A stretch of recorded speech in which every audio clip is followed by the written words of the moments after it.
Të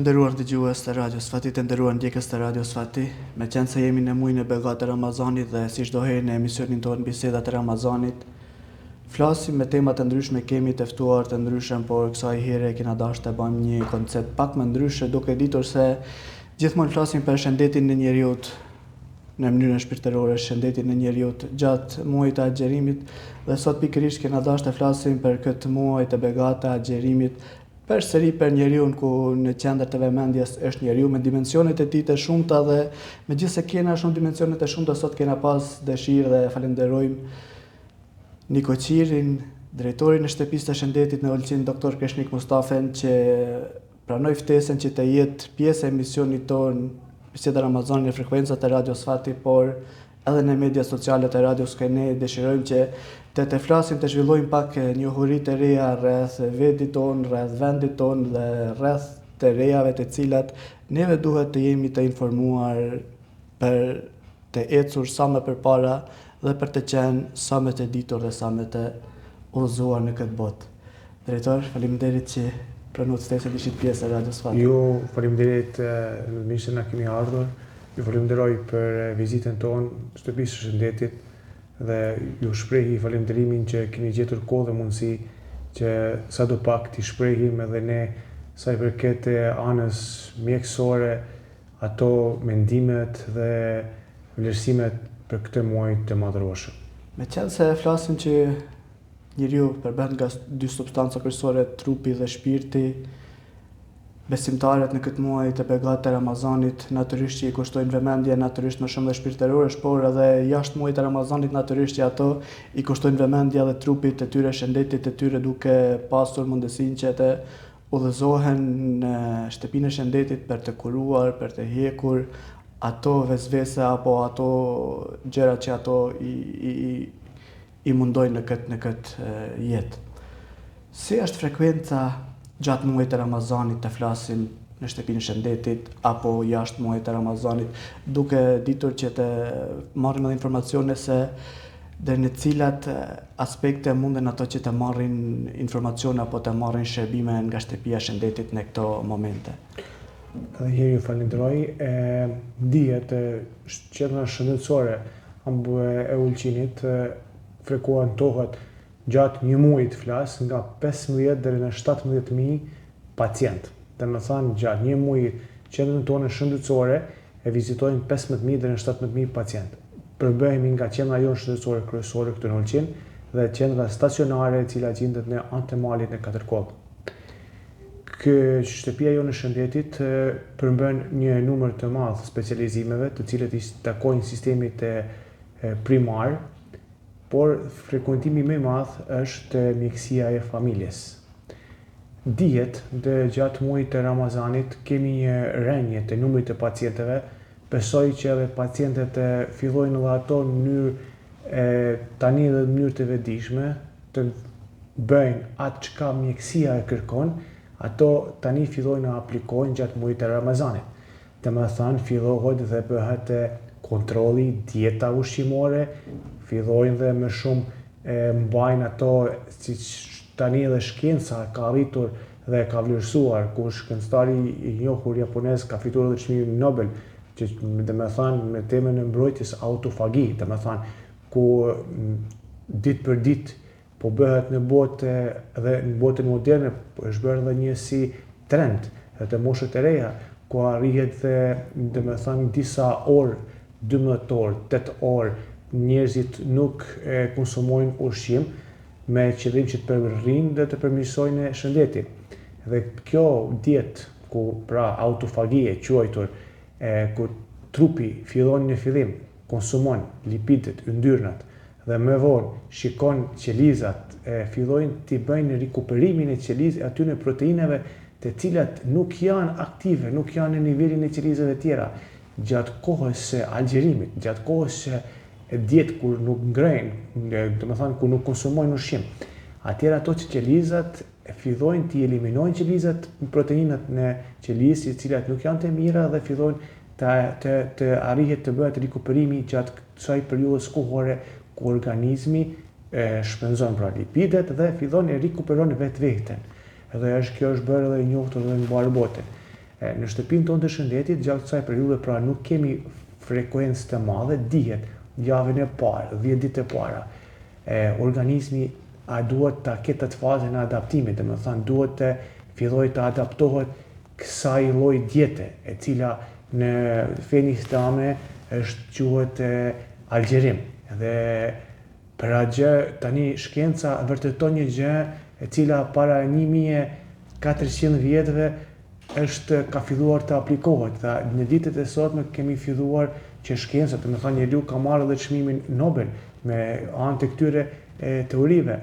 Dhe fillojnë domethënë 10 ditë e para fillon frekuentimin, domethënë 2-3 ditë e para shifet njerëz të cilët kanë një moshë një çik të thyer, organizmi ka vështirësi në adaptim. Po mas kalimit të javës së parë organizmi fillon të adaptohet. Dhe pastaj ka pjesa e dytë, domethënë pas 15 ditësh të parë njeriu adaptohet dhe fillon të përshtatet kushteve të ushqimit, domethënë të adaptohet. Duhet t'ju bëj apel që ushqimin në kohën e iftarit, domethënë të mos ushqihen në mënyrë të shpejtë dhe mënyrë me konsumim shumë të lartë të ushqimit në kohën e iftarit. Domethënë është mirë që ushqimit ta ndajnë, domethënë në iftar të fillohet të konsumohet ushqim, por të i lajë një zbrasi organizmit, jo të ngopen dhe ta ushqehen përsëri pas 2-3 orëve, sepse ngopja më një herë fillon dhe rëndon komplet organet, siç lukthi, stomaku dhe sistemin komplet të tretjes. Kjo është një apel. Gjithashtu kishe pasur dëshirë dhe moshave të thyera të ju them që një fillim të mos rëndojnë veten, personat të cilët kanë terapi, marrin terapi të përditshme, njerëzit të cilët janë të sëmurë nga diabeti dhe konsumojnë, domethënë duhet ta marrin insulinë, grashta xhena. Këto janë një grup moshave, një grup njerëzish të cilët duhet të kenë shumë kujdes sa i përket algjerimit. Domethënë të shikojnë se si është gjendja atyre, atëherë të marrin masë dhe të bëjnë algjerimin. Natyrisht edhe feja islame në këto raste të cilat i ceket, te këto kategori ka bërë dhe lehtësime, duke ditur sepse Islami është fe e lehtësimeve dhe jo vështirësimeve, por kjo e marrë dhe nga aspekti mjekësor është një diçka shumë më madhe për agjeruesit, për besimtarët të cilët do ta praktikojnë këtë, por siç e ceket edhe ju, me qenë se ato i kushtojnë më tepër vëmendje shpirtërores dhe trupores, në këtë muaj të Ramazanit bjen edhe frekuentimi ndoshta edhe të shtëpisë. Është vërtet që bie frekuentimi dhe është një gjë shumë interesante. Njerëzit vetë kanë filluar dhe janë futur në atë të themi në fushën e shkencës në mënyrë të pavedishme. Domethënë vinë dhe bëjnë kontrollin e analizave laboratorike të gjakut para se të fillojë Ramazani. Dhe kur përfundon ka një numër i njerëzve, pastaj fillojnë përsëri dhe bëjnë kontrollin e analizave parametrave të gjakut. Është vërejtur që niveli i trigliceridit dhe kolesterolit fillon të përmirësohet. Domethënë ka pasur njerëz të cilët nivelin e trigliceridit dhe kolesterolit e kanë pasur çik të lartë dhe me kontrollimin, dietën ushqimore, algjerimin, kanë arritur që ato t'i përmirësojnë. Domethënë në mënyrë jo të vetëdijshme kemi arritur dhe shifet tek popullatët që ka dobi. Edhe për këtë është një gjë shumë e mirë. Gjithashtu edhe nga ana e mendore, domethënë duke ditur që njeriu bëhet nga trupi dhe shpirti, domethënë gjatë kësaj periudhe, sipas shoqatave botërore të njohura të psikologjisë dhe psikiatrisë, është vërejtur sepse meditimi, besimi, algjerimi ndikojnë shumë pozitivisht në sistemin tonë mendor, duke ndihmuar neuronet, sistemi tonë mendor, duke i ushqyer ato. Këto janë të cilat janë raste dhe kemi evidente dhe ne çdo ditë mund t'i shohim edhe tek njerëzit tonë të afërm edhe njerëzit të shokë, të miqt, ku pas një muaji të sakrificës, muaji të them kujdesjes, fillojnë në pas këtij muaji janë gjendrat atyre si shëndetësore, po ashtu edhe domethënë mendore është më e mirë. Po, natyrisht që ne si aspekti fetar, por dhe nga aspekti mjekësor, i thrasim njerëzit që të vedisohen jo gjatë muajit të Ramazanit për gjendjen e tyre shpirtërore dhe trupore, por edhe gjatë tërë vitit duke dashur që të marrim edhe një informacion nga shtëpia e shëndetit, të marrim disa njohuri sepse shohim që ditë dhe ditë qyteti zgjerohet, shtëpia e shëndetit avancon duke u hapur kuadro të ri, duke u hapur reparte të reja, por siç e ceket edhe ju edhe me shtëpinë e shëndetit që gjendet në Vladimir apo në vendet e tjera, mund të marrim disa njohuri, disa informacione rreth dihet një shtëpia e shëndetit, domethënë në shtëpinë e shëndetit që këtu si në qendrën shëndetësore të anës së malit për një popullat të gjerë atje, kemi mundësuar atje domethënë bëhet marrja e gjakut përpos kontrollave të tjera të mjekut familjes, bëhet atje. Gjithashtu kemi shpreh dëshirën dhe jemi duke punuar, domethënë mjetet i kemi siguruar të dëshirojmë që në anë të malit, në 4 kollë, të aktivizojmë edhe qendrën e fizioterapisë, që popullatës atje, sepse dihet që ju mundsojmë, që lehtësojmë që të mos vindren në shtëpinë e shëndetit të Ulqinit të bëjnë trajtimet fizikale, duke ditur se tani ajo zonë është një zonë e cila më shumë ti ka dominon mosha e vjetër, duke ditur se emigrimi është shumë i lartë dhe ju mundohemi që t'ju mundsojmë atyre të moshuarve, duke edhe nga ana e vizitave familjare që t'ju lehtësojmë kontrollet e tyre shëndetësore. Gjithashtu të qendra jonë shëndetësore kemi punohet në objektin e ri, i cili është objekti, mund të them, me sipërfaqe më të madhe ndër këto vite, investimi i madh, domethënë mbi sipërfaqe mbi 430 metra katror, ku do bëhet qendra e radiologjisë, domethënë dhe fizioterapisë. Kjo është një investim shumë i madh, punohet, presim. Kjo investimi bëhet nga Ministria e Shëndetësisë me Ministrinë e Zhvillimit Publike. Gjithashtu mendohet, presim që kemi bërë edhe kërkesat e tjera, kemi fituar 2 lloj specializimeve të reja, siç është për dermatologji dhe terapi fizikale, domethënë shumë të nevojshme, duke parë se popullata më shumë ka nevojë sa përket trajtime fizikale, është numri shumë i rritur. Dhe kemi fituar nga Ministria e Shëndetësisë 2 specializime të këtij lloji, të cilat them brenda 4-5 viteve do të kemi edhe ne këto specialist. Flas për qendrën e shëndetësore të Ulqinit, një qendër shëndetësore pra e cila përfshin një qytet i cili gjatë sinit të verës mund të kalojë me shifra shumë të mëdha milione. Është vetëm një qendër shëndetësore publike, kemi laboratorin ku në të mund të themi bëhen rreth 30.000 analiza laboratorike në vit, domethënë 30.000 persona bëjnë analizat laboratorike në vit në laboratorin tonë. Gjithashtu në kuadër të qendrës tonë shëndetësore punojnë dhe kemi edhe skenerin, domethënë, i cili bëhet një herë në javë. Dihet që skeneri nuk i takon qendrës primare shëndetësore, por nga donacionet i cili është bërë me vitin e parë, ne kemi atë aparat dhe ne ju mundsojmë banorëve tonë që të bëhet këtu në Ulqin një javë. Dihet që terapia spitalore ne vazhdojmë ta japim në qendrën tonë shëndetësore. Gjithmonë them ne nuk jemi perfekt, kemi dëshirë, presim kritika, nga kritikat mësojmë dhe presim çdo ditë që të përmirësohemi. Unë çdo herë kam qenë i hapur dhe jam i hapur për çdo banor të qytetit tonë dhe jo nga qyteti jonë, që të vinë, të më japi sugjerime, pres çdo mendim ndryshe. Dëshira ime është që të arrij që banorëve, pacientëve t'ju mundsoj shërbim më të mirë dhe më efikas.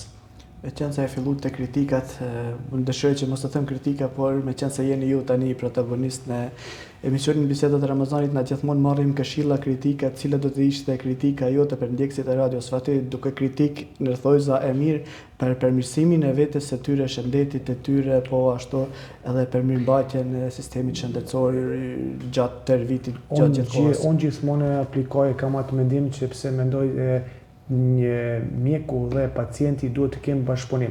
Dhe me thënë, duhet të arrijë besimi të krijohet te pacienti për mjekun. Dhe me thënë, kur shkohet te mjeku të kemi besim të ai mjek. Dhe sa i përket lidhjes së muajit të Ramazanit edhe mjekësisë, do t'ju bëj apel të me thënë moshave të cilat janë të thyera dhe ato të cilat kanë sëmundje kronike të kenë kujdes. Dhe duhet ju tregoj, duhet mendoj që ditët e para normalisht të kushtojnë më shumë rëndësi në ushqimit, të din mos të lëshohen më njëherë në kohën e iftarit, sepse ajo mund të rëndoj gjendjen sa i përket shëndetësore. Gjithashtu një kritik nga kritika mësojmë. Unë të thash edhe një herë, nuk do t'ju bëj kritik, po do t'ju bëj një sugjerim. Ruani shëndetin kur jeni të shëndoshtë. Sepse duke ruajtur shëndetin, duke marrë masa, duke bërë kontrollimet, flas një herë në 6 muaj, një herë një vit te mjeku, aty kur jemi shëndosh, jo kur jemi të semur, duke kontrolluar tensionin, nivelin e sheqerit, nivelin e yndyrave në gjak, një kontroll të thjeshtë te mjeku i familjes, atëherë ne kemi arritur dhe arrim të mbrojmë shëndetin tonë. Dhe me thënë, nuk duhet të shkojmë te mjeku vetëm kur jemi të semur, por duhet të shkojmë te mjeku edhe kur jemi të shëndosh, që të bëhet parandalimi dhe mund të vi drejt te diagnostifikimi i diçka që ne nuk e kemi vërejtur në organizmin tonë. Gjithashtu do të tregoj edhe një gjë do të qytetarëve tonë që nga komuna e Ulçinit kemi fituar mendim pozitiv dhe komuna e Ulçinit ka hapur tenderin që të na bëjë një donacion dhurim të mamografisë digjitale. Kjo është një gjë e mirë, ndihmon një aparat i tillë në shtëpinë e shëndetit, sa i përket të shëndetit, sidomos të grave, është një gjë më së nevojshme dhe më së duhur. Për të ndjekur shëndetin e tyre. Doktor, drejtor, faleminderit që ishit pjesë Radios Fati, faleminderit për këto këshilla, të cilat patë mundësi t'ju drejtohna të gjithë ndjekësve të Radios Fati, të gjithë atyre të cilët dëshirojnë që nga ky muaj të përfitojnë, sepse muaji Ramazanit është një muaj ku ne ripërtrim dijenit tonë, diturinë tonë. Por në këtë muaj jo vetëm të ripërtrim diturinë tonë fetare, por të ripërtrim edhe diturinë tonë shëndetësore, fizike, mendore, patëm kënaqësinë që ishit pjesë e Radios Fati. Faleminderit nga ana juaj, jeni gjithmonë të mirëseardhur, ju uroj gjithë qytetarëve, ju uroj muajin e madhrueshëm të Ramazanit, agjërim të lehtë dhe inshallah ju pranohen lutjet, sakrificat e këtij muaji. Shumë faleminderit. Të nderuar dëgjues, ishit pjesë e emisionit Biseda Ramazani në Radio Fati, ku sot ishim me drejtorin e shtëpisë së shëndetit, në shtëpinë e shëndetit në Ulçin, me drejtorin Dr. Kreshnik Mustafen, me ju isha si çdo herë unë Nis Hoxha, dhe ky prodhim është prodhimi Radios Fati për vitin 2026.